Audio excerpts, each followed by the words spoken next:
It is Tuesday, April 19th, 2022. This is another edition of Baseball Today. That is my man, Trevor Plouffe. I am Chris Rose. You are sipping your cup of Joe out in the darkness of Hawaii. This is probably my favorite thing of your trip, is the fact that I get to watch the sunrise in Hawaii right with you.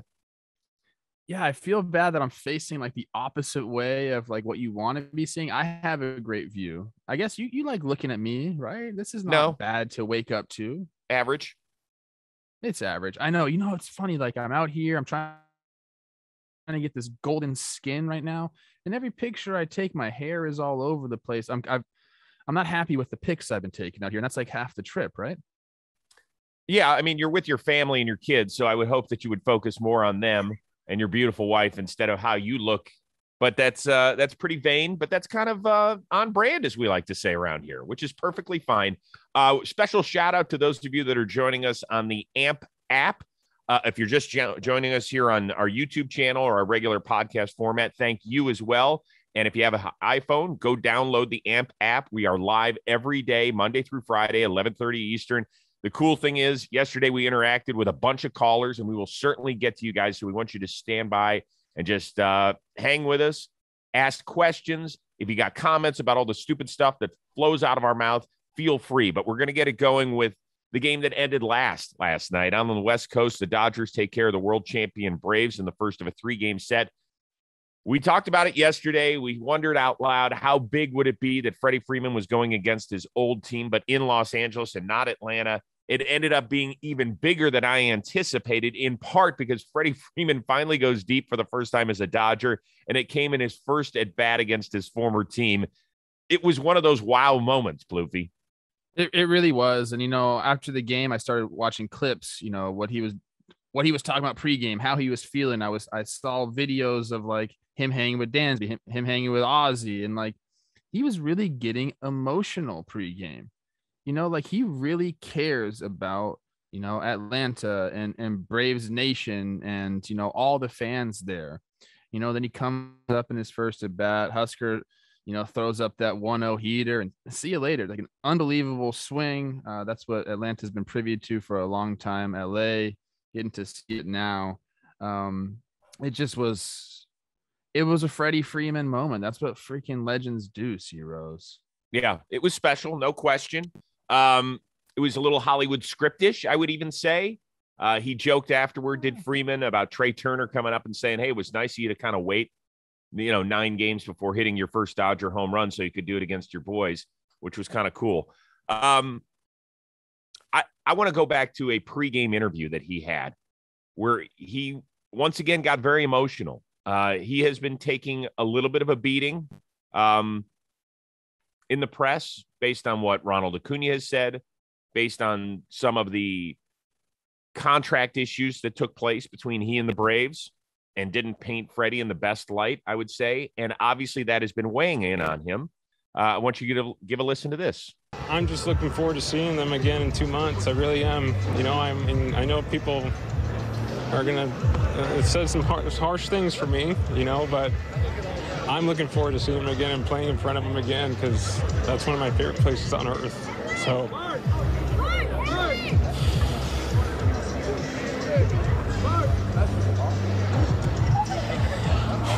I love Braves country and always will. It was tough. He was tearing up in that whole thing.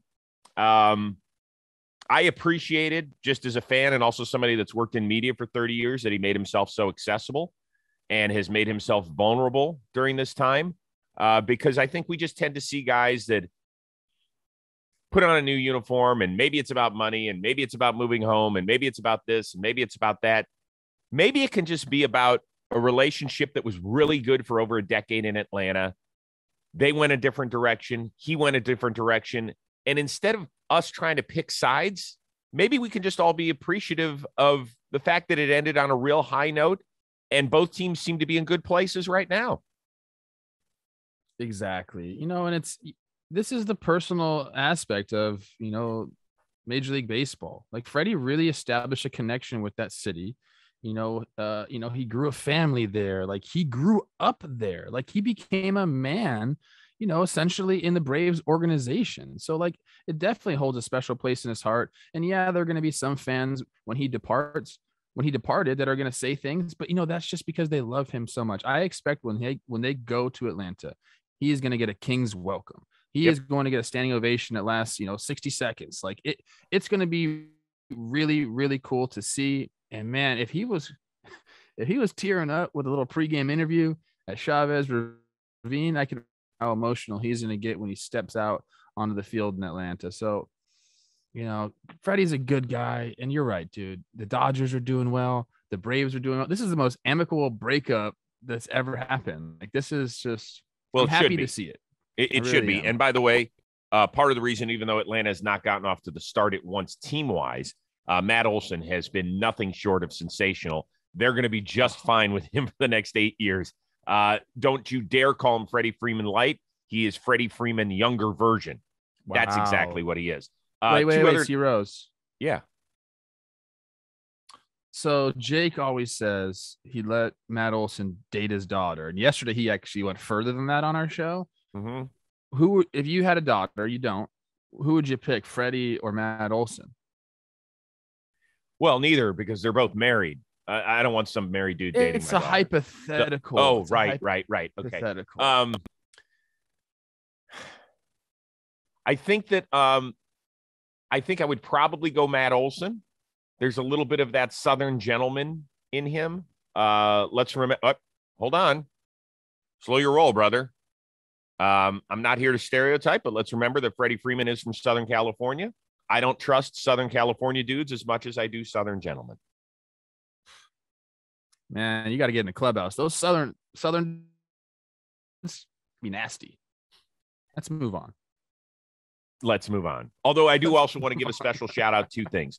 We saw little Charlie Freeman run over, hug Dansby Swanson. I love that moment. I also love the fact that the Dodgers did welcome back Kenley Jansen. They played California Love and all that. There was a nice picture before the game. That's fine. That's fine. I can live with that, even although I would like to see him get a save opportunity at some point over the next 2 games. Speaking of, let's move on to our next question. More interesting pitching matchup on Tuesday night. Fried versus Buehler in Game 2 of the Braves-Dodgers series, or Game 2 of a Tuesday doubleheader between the Giants and Mets, Logan Webb against Max Scherzer. How am I supposed to pick between those 2 games? Because this is one of those questions. This is one of those questions that you get mad at me because I want to see both of these games. But I'm going to say this: like, as much as I love Fried and Buehler, like these are like some of my guys. Like I want to watch these guys pitch at all time. I am absolutely infatuated with Logan Webb and what the Giants are doing. I mean, Giants and Mets, both these games are amazing between 4 crazy good teams, but I'm more interested to see Logan Webb going up against Scherzer because I know for a fact that Logan Webb has looked at Scherzer and said, that guy's amazing. I want to be like that guy. I don't want to pitch like him, but I want to have the success that he's had. I want the mentality. I want to be a leader like him. And I think it's really cool when guys go up against guys who they, want as a mentor or like have learned from. And like I said, I guarantee Logan Webb has looked at Scherzer and said, I want to be like that guy. So I'm picking that one, but both these games, amazing. Yeah, it's always nice. We just saw Hunter Green come home on Saturday and pitch in Los Angeles. Same thing for Max Fried, who admits that it's a big deal for him. I just saw him in San Diego and chatted him up a little bit over the weekend. But there's no question. I would hop on a plane right now in order to get out to Citi Field in time to go watch that. I love watching Scherzer. My man Kevin Millar used to say that it looked like he was carrying luggage around, because he's always like pumping up his shoulders and all that sort of stuff. And Logan Webb has a little bit, and dare I say even a lot of the fuck you that Max Scherzer has got in him to be an elite pitcher. And you're right. They have different styles. Their repertoire is a little different, but I can see them running on parallel tracks when it comes to the mentality of the game. Yeah, and you know what? I also like to see young guys go into New York. It's different. I mean, it just is. Like whether you're going to play the Mets or you're going to play the Yankees, that big city is there's nothing like it in any other place that you travel to. So it's like the energy's there. I want to see how he handles that. I'm sure he'll be just fine. We've seen him in pressure spots before. And I can't believe I'm like more curious to see Logan Webb. Maybe I've just seen Scherzer so much that, it's a little bit of a fatigue, but man, Scherzer is still rocking and rolling. It's going to be a great matchup. And a game 2, the doubleheader. Awesome. Baseball all day. Yeah. My youngest son, Brady, every time I mention the name of Logan Webb, is going to say, why didn't you pick him as your preseason NL Cy Young Award winner? It was so obvious. It's like, if you wanted to go a little different, you should have gone Logan Webb. Like, you didn't have to go Jacob deGrom. You didn't have to go Max Scherzer. You didn't have to go Max Fried even. You should have gone Logan Webb. Who'd you pick? And he's right. Aaron Nola. I love Nola, but I do too. Good pitcher. I think I went Urias, I believe, and he's got off to a tough start. But it's okay. Long season ahead. But Logan Webb, probably a pretty good pick. All right. Yordan Alvarez back in the lineup after missing a handful of games because of a COVID issue. Blasts 2 homers as the Astros win their home opener against Shohei and the Angels. In your opinion, they're not off to a great start. I think they're 6-4 through 10 games. Do we take the Astros for granted in the baseball world? And if so, why? I don't take the Astros for granted. I've been ringing that bell for a long time. I mean, this guy's been to 5 straight ALCSs. And then, we talk about people leaving. We talk about Springer's left, Correa's left. They just keep bringing dudes up. Remember Jeremy Pena? We were talking about him. I said, these guys are saying he could be a super. You kind of laughed at that because you said, what are they supposed to say? They want to pump this guy. And while I do agree with you, I mean, the guy's played like a superstar so far. 186 OPS plus. Is that 980 OPS? The guy's 24 years old. So, Correa gone. This guy just moves into the shortstop position. And I know it's the beginning of the season. It's a long season. There's going to be ups and downs, but he looks like a guy that's just going to fill right in there. And then they already have everything else ready to go. I mean, JV's back pitching. As soon as they get McCullers back, look out. Yordan, who spent 5 days on the COVID IL, comes back, hits 2 homers. They're a juggernaut. There's no other way around it. And until further notice, I mean, the AL goes through Houston. Bottom line. So the question is, I guess I should have rephrased it because I know that you don't underestimate them, and I don't think I do either. But I do think that the baseball world in general does. And I don't know if that's still because people might feel there's still a stink over the 2017 World Series championship. I don't know exactly what it is, but we tend to look how much we talk about the Yankees. Look how much we talk about the Mets. Look at how much we talk about the Dodgers. We talk a lot about the Blue Jays. We talk a lot about the Phillies. You have to go down the list quite a bit before you start talking about the Astros as much as we should. I guess you're right. Maybe it's the West Coast thing. I know the Dodgers get all the shine because they are in Hollywood, but maybe that has something to do with it. Maybe that people don't see their games. That happens a lot. The games start late and they end late, so you're not. They're in the Central Time Zone. That doesn't matter. They play a lot of games on the West Coast. I'm just trying to figure out what baseball fans are missing. I don't know, dude. In my opinion, we talk about the Astros the correct way as a juggernaut of the freaking league. So maybe casual baseball fans, still have, like you said, they still think about 2017. They don't want to give the credit. They think, it's a cheating organization. These guys have done everything possible to get rid of 2017. And I remember when we talked, at least when I was talking about it back then, I said, it's going to be telling how, I think, when did all that come out? 2000 after the 2019 season. It was spring training 2020-ish. So we were talking about them at that point, and I said it's going to be telling to see where these guys go from there. If these guys fall off the face of the earth, wow, they've done nothing of the sort. They've proved that they did not need to do that. Did they do it? Sure, they did. They proved that they don't need to do that. They've replenished. There's a bunch of guys who are not even part of that, and they just keep going, dude. So they've answered all the questions. I think they've handled it for the most part the right way. There's been a few bumps in the road, but the one thing they had to do was go out and play the ball and be good without this hovering over them. And they've done that, dude. They have done that. This is just a straight up team of ballers, Chris. Yeah, we'll be taking calls in just a few minutes. I'd love to hear somebody give us some thoughts as to why the Astros don't resonate with you. It might still be the cheating scandal. It might be something else. But I can tell you this. They have lost over the last several years George Springer, Garrett Cole, Marwin Gonzalez, now Zach Greinke, and Carlos Correa. That's a lot of talent to lose and not lose a step. It's pretty damn impressive. Dude, think about who. Okay, they got rid of those guys, but you get Framber, you get Garcia to come up. And then on the offensive side, Kyle Tucker comes around. Yordan Alvarez comes around. Jeremy Pena comes around. This is crazy, dude. Yeah. Like the talent that they are just bringing up. We talk about talent factories like the Dodgers or maybe even the Giants now. Like this is the team we have to talk about. Maybe you're right. Maybe they are underrated. I don't know.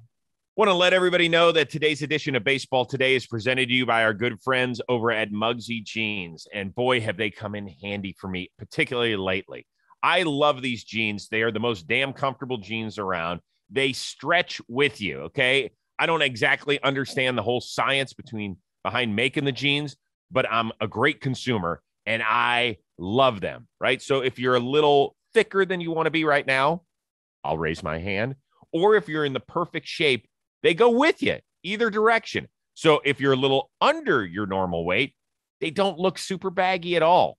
And if you've expanded a little bit, they grow with you. And that's what it's all about, a growing relationship. So I want you to head on over to MUGSY.com, use the promo code today. You're going to get 10% off your entire order. And let me tell you this. I love my blue jeans, but I wanted some variety there in my wardrobe. So I ordered the charcoal gray. If you cannot find a color of MUGSY jeans that fits your personality or the way you're feeling, then you should never shop. So go do this. You're going to find a great color. I guarantee it'll be a great fit, and you're going to love the price on top of it all. Once again, it is MUGSY.com. Code word is today, 10% off your entire order. You can even leave a comment on our YouTube channel and say, Rosie, thanks to you and MUGSY for hooking me up. All right. Of course, the Milwaukee Brewers, your pick to win it all this year. Christian Yelich with his first bomb, and it is a grand slam, no less. He'll be the first one to tell you he's a guy that's got to have a bounce-back season. Which other big-name player is most in need of a bounce-back 2022? I mean, I don't know, Chris. This is kind of like cheating here because I think we talk about him a lot, but it's Bellinger. Like that's who comes to my mind right away. We talked a little bit about him and kind of like the adjustments he's trying to make, getting the barrel to the ball. I'd really like to see him get it going because I know a couple guys who hang with him and they love him a lot. So I'm gonna say Bellinger, just because as soon as I read that question, that's who came to my mind. Who do you think? Well, first of all, I want to comment on Bellinger. He had 3 knocks that were like exit velo. Well, he had a homer, a double, and an RBI ground out that were all like exit velo 97 or higher last night. So that means he's barreling it up pretty good.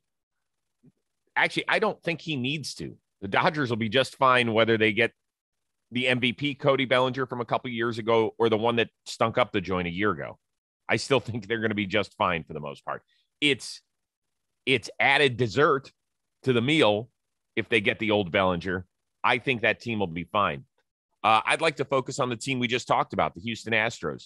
I don't think they get to where they want to get to, which would be a 6th straight ALCS, unless Alex Bregman returns to form. So this guy was an extra base hitting machine. He finished 5th in the MVP voting in 2018. He was a runner-up in 2019. He got at least 80 extra base hits in each of those seasons. 80. That is a ton. Since that time, 2019, shortened 2020, injury-plagued 2021, he has combined for 51 extra base hits. That's not good enough. He's a guy, he's already got his 9-figure deal. He wants to live up to it. Swaggy Bregman is the best Bregman there is. I think he's been knocked down a peg or two in part because of the cheating scandal. He was the guy who, along with Altuve, had to answer the questions. I think that it wasn't fair. I thought the organization left him out to dry. He was one of the real young guys on that team in 2017 who didn't have a say and certainly couldn't stop it. I'm not defending what happened or what didn't happen. All I'm saying is that you know this. When a young guy comes in the clubhouse, he can't exactly be like, yo, what are we doing here? And I think that wore on him for a little while. I would like to see him get back to being swaggy Bregman. Yeah, he definitely got knocked down a peg. And that's just because, look, I know we want guys to show their emotions in baseball, and we love it. He just got caught up in doing some things and that whole team was. I mean, they were winning a ton of ball games, and people were kind of loving it when they were looking in the camera, and like they were kind of like the bad guy, but everyone loved him. Mm-hmm. And when things happen like this, it's going to come back to bite you, and it has. And I think you're right. I think it has knocked him down a peg. But again, I don't think he's fallen off as a player as much as just, there were some injuries that prevented him from playing enough games to put up the numbers. I think he's the kind of guy, like, you just let him play and let him get 500, 600 plate appearances. The numbers are always going to be there. He might not have 1,000 OPS, but like he's going to be up there in like the 800s, top 800s. Bregman's a hell of a player. I prefer the more like subdued Bregman, where he's just kind of like a freaking baseball rat. Cause that's what this guy is. Like, make no mistake about it. I think he put off that persona that like he was like, that swaggy dude. He wanted to do that. And sometimes that happens when you get to the big leagues. He's making money. He wants to do all this. At his core, this dude lived in a batting cage. He lived to take down balls. He is a baseball rat. I want to see him just get back to that and just go be a ball player, win the AL World Series again. Like that. This is what I want to see from Bregman. Okay. Once again, we want to thank those of you that are joining us on the AMP app. It is day 2 of our partnership with Amazon. Very cool stuff. We'll get to your questions and your comments momentarily, so make sure you're standing by and get yourself in the queue so that we can take your questions. That's all coming your way. But first, Boston Patriots Day game. They lost to the Minnesota Twins at the 11 a.m. Eastern affair.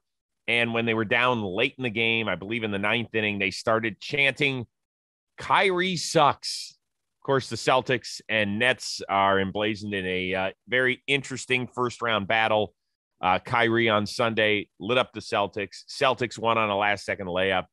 Kyrie was busy doing the Eli Manning double bird thing throughout the day, and obviously has no love lost with the team in the city that he used to call home in the NBA. He said it's not against all Celtics fans, but a few of them are out of line right now. Did you like the Red Sox fans chanting "Kyrie sucks," or was it just kind of a weak way to end a loss at Fenway?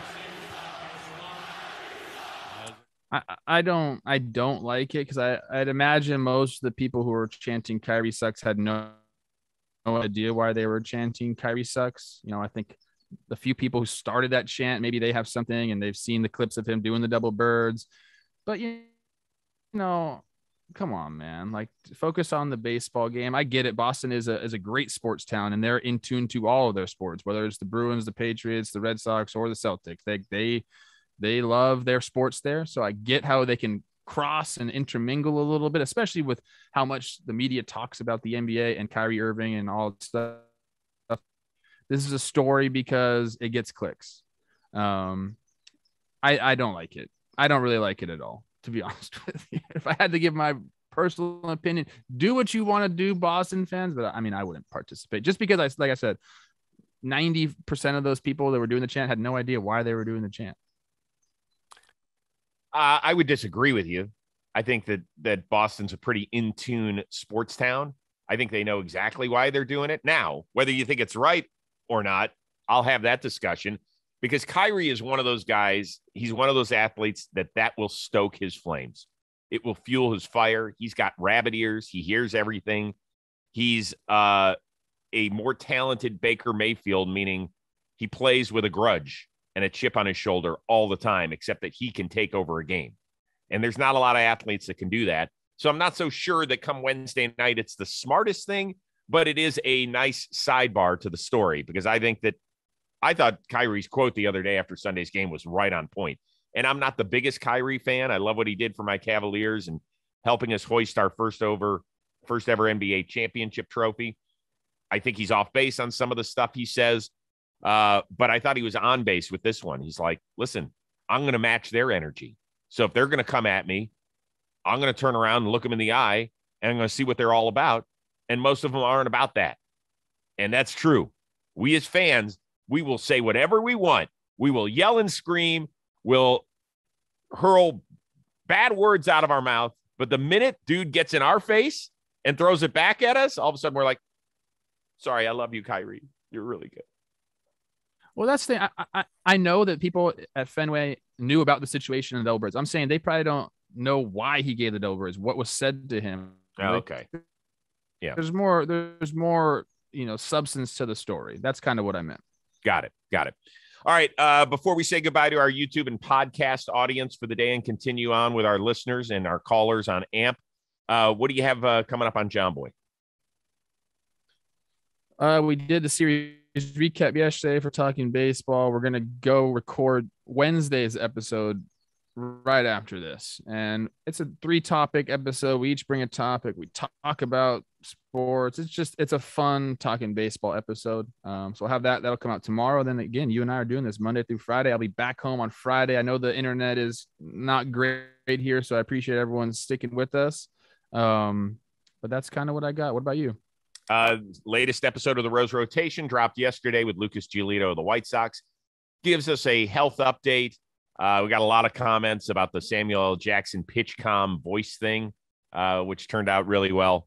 So go check that out. If you've got an extra 40, 45 minutes during a workout or something, you want to throw on the Rose Rotation on your podcast, or you just have time, you want to spin it up on YouTube, we greatly appreciate it as always. And a quick reminder, if you are joining us via YouTube or our podcast, download the AMP app. It allows you on your iPhone or wherever you have your Apple products to join the conversation. That'll be a big part of the show that we do each and every day, Monday through Friday, starting at 11:30 a.m. Eastern for an hour. So we'll take your calls, and that's the way it'll go.